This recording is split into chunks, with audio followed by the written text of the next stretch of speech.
going to enforce her boundaries. And so she dug in her heels and she didn't switch beds. She endured the cussing and the accusations from the bully who wanted her bed. In fact, the bully didn't put sheets on her own bed for over 2 months, demanding that the switch take place. But the daughter decided to respond kindly but firmly, to her roommates. She was kind to them when they were mean to her. She would leave little post-it notes behind with encouraging words for them individually when they left for class. She listened to them and their problems. She learned about their family life and began to understand a little bit. Discovered that both of them were simply living in patterns that their own families had modeled for them.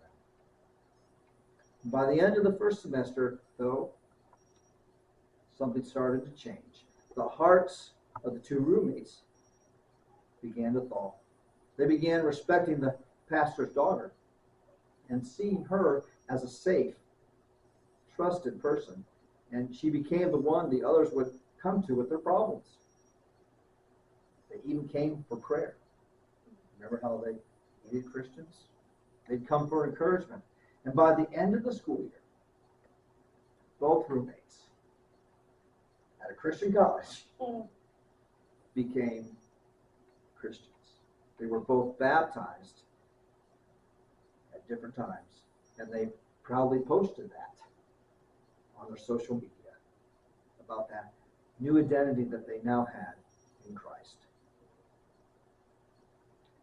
You see, the wheat is amongst the weeds.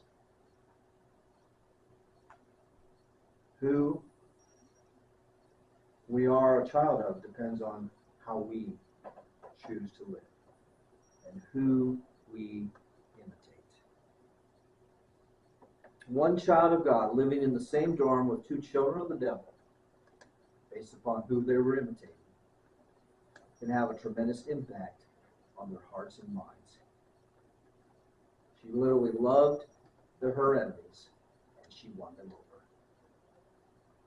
That's why God says, let them grow together.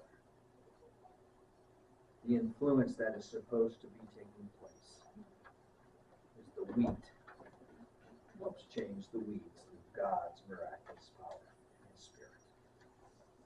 So as we close today, I have two questions. I get more and more. It used to be just one. Now I have two. Last week I think I had three. I don't know. First of all, if you're a Christian, are you intentionally imitating Jesus? Did you catch that? Not just imitating him, are you intentionally doing so? Every day we get up and put our feet on the floor, we have to ask ourselves, who am I going to live for? Who am I going to follow? It's intentional. The Christian life goes beyond a simple confession of faith with words and moves into an intentional lifestyle, living for Jesus. And secondly, will you patiently endure the attitudes and actions of those around you who are imitating the devil?